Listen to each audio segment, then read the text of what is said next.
Looks like you're out to get me. It's an idea at that. 8. She was called the most beautiful woman in the world, a face sculpted for black and white film, a presence that could silence a crowd.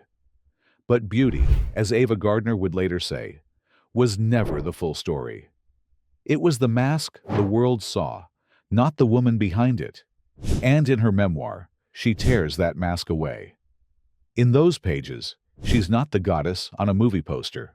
She's the girl from Grabtown who made it too far too fast and learned too late that fame never comes without a bill. Her writing is raw, wry, and unfiltered, a woman looking back at her own legend, with both laughter and ache.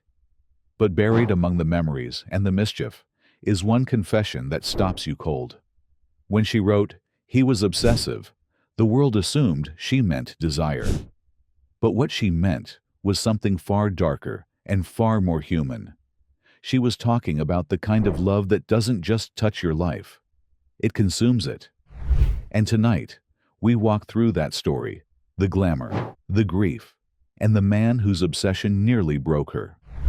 Ava Lavinia Gardner was born on Christmas Eve, 1922 in Grabtown, North Carolina, a name that sounded made up, but wasn't.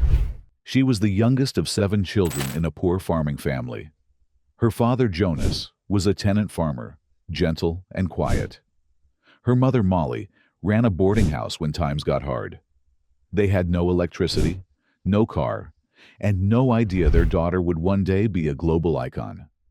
Ava was barefoot more often than not. She helped milk cows, fetch water, and sing hymns in the small local church. When her father died of bronchitis when she was 15, the family was thrown into survival mode. Ava grew up overnight. She had no acting dreams, no movie magazines on her nightstand. But the camera somehow found her. In 1941, she visited her sister Beatrice in New York. Beatrice's husband, Larry Tarr, was a professional photographer. One afternoon, he took a portrait of Ava and placed it in his studio window. It stopped traffic, literally. A talent scout from MGM noticed it, asked who the woman was, and within weeks, the studio wired her a train ticket to Hollywood. Ava had never been west of the Carolinas. She was 19, terrified, and carrying one suitcase. She failed her first screen test spectacularly. Her southern drawl was so thick, the sound engineer laughed. But when Louis B. Mayer saw her on camera, he didn't care. "Who cares if she can't talk?" he said. "She's beautiful." And so began a career built on a face before it found a voice. At first, MGM didn't know what to do with her. They sent her to speech coaches, diction trainers, drama instructors. She played bit parts for years, a chorus girl here, a mysterious beauty there. But she was watching, always watching. Then, in 1946, she got her break, The Killers, a low-budget noir that changed everything. As Kitty Collins, Ava was magnetic soft, one moment, dangerous the next. The camera adored her. Critics did too. From that point on, Ava Gardner wasn't just a contract player. She was a brand. Men wanted her. Women wanted to be her. Hollywood called her the last of the great temptresses. But she called herself a lucky hick with good cheekbones. Her fame came fast, and so did the men. First was Mickey Rooney, Hollywood's mischievous golden boy.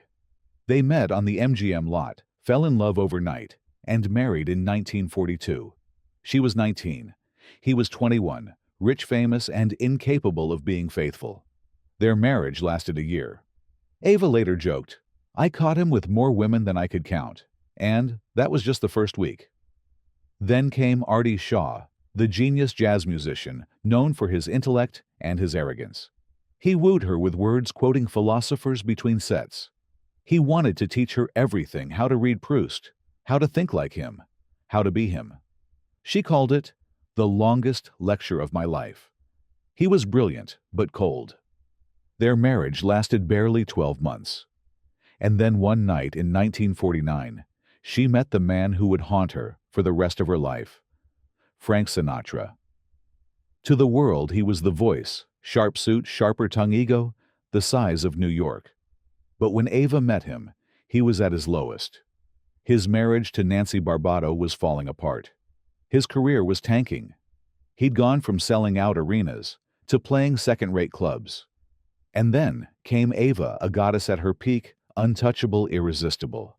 Their attraction was instant, electric, and doomed. "He walked into my life like a tornado," she wrote, "and for years I was picking up the pieces." They began an affair that quickly turned into a national scandal. Headlines screamed betrayal. Catholic groups protested. MGM tried to keep her out of sight. But Ava didn't care. "I loved him," she said, "and that was that." When she finally wrote about him years later, she didn't soften the truth. "Frank was obsessive," she said, "not just with me, with life itself. He called constantly, sent notes that bordered on poetry and desperation. He'd fly across the country on a whim just to see her, then disappear for weeks in anger. Their fights were legendary. He'd smash furniture, she'd throw back whiskey, and words sharper than any glass. And every time they said goodbye, it never lasted. He'd break me down," she admitted. "Then he'd sing to me, and I'd forgive him. Every time." In 1951, they married. She wore a simple dress. He wore heartbreak. Hollywood didn't cheer. It gossiped. Frank lost fans' contracts and his reputation. Ava was called a homewrecker. But together they burned brighter than any flashbulb. It wasn't love as people understood it. It was combustion. When Frank's career nearly collapsed, Ava used her clout to revive it. She begged Columbia Pictures to cast him in From Here to Eternity. That performance won him the Oscar and saved his career. And yet, instead of gratitude, came distance. Fame had returned, but peace never did. They loved, they fought. They bruised each other with words sharper than truth. She once threw a champagne bottle at him. He once punched a wall until his hand bled. The next morning, they'd laugh about it over breakfast. Ava wrote later, "We were addicted to each other's chaos." She called him obsessive, not to insult him, but to describe him exactly. Frank loved her the way some men prey endlessly, desperately, without control. "He couldn't stand to lose anything he loved," she wrote, "especially if it made him feel alive." Their marriage lasted 6 years. Their connection lasted forever. Even after they divorced in 1957, he never stopped calling her. When she fell ill decades later, Frank quietly paid her hospital bills. They didn't speak much, but the silence between them said enough. Ava stayed in Spain, afterward Madrid, where she could breathe again. There she wasn't a movie star. She was just Ava. She drank too much, laughed too loud, danced barefoot in bullfighting rings, and fell asleep to the sound of guitars. For the first time in her life, she felt free. "Spain saved me," she said. "It gave me back to myself." Her career mellowed, but never faded. She starred in Mogambo opposite Clark Gable and Grace Kelly, earning her only Oscar nomination. Then, The Barefoot Contessa, where she played a woman cursed by beauty art, imitating life.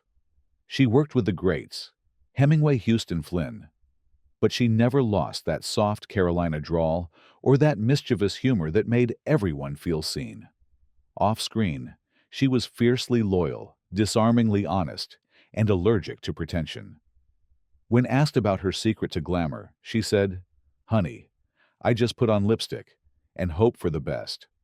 By the 1970s, she was done with Hollywood.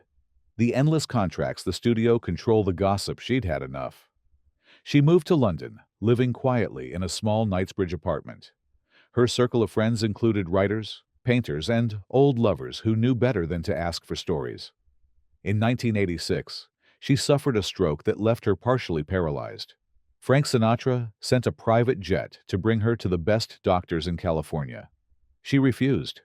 "I'm fine right here," she said. "Besides, I've got gin." Even in pain, her wit never dimmed. Ava.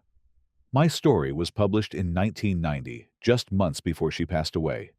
It was her final performance, not on screen, but on paper.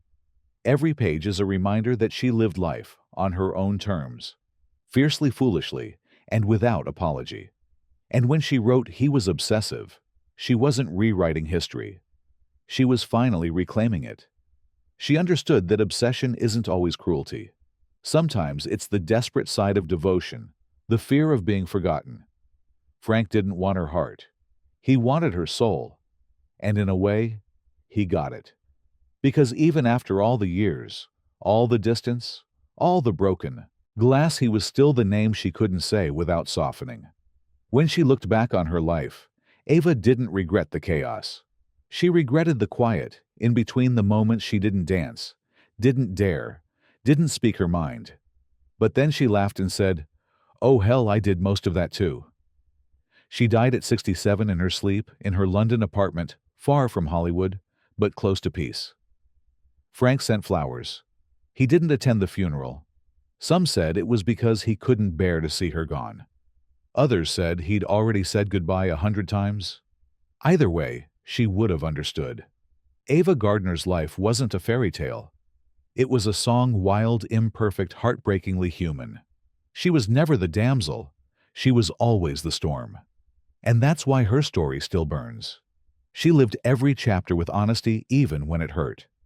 And when she said he was obsessive, she was talking about more than Frank Sinatra. She was talking about life itself, about passion that gives as much as it takes, about the cost of feeling everything too deeply, and the grace of surviving it anyway. Her beauty may have drawn the camera, but her truth is what made her timeless.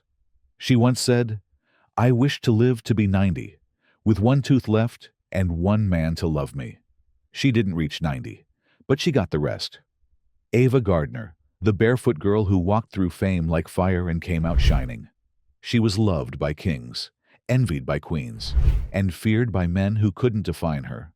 But in the end, she defined herself with laughter, with courage, with truth.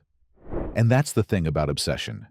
It fades for everyone except the ones who become legends. And she was one. If Ava Gardner's story moved you, share it, because legends like her aren't meant to be forgotten. Tell us in the comments which part of her journey stayed with you the most. And if you believe that real beauty lies in honesty, not perfection, then subscribe for more untold Hollywood stories that still echo through time. Until next time, remember, obsession fades, but truth endures.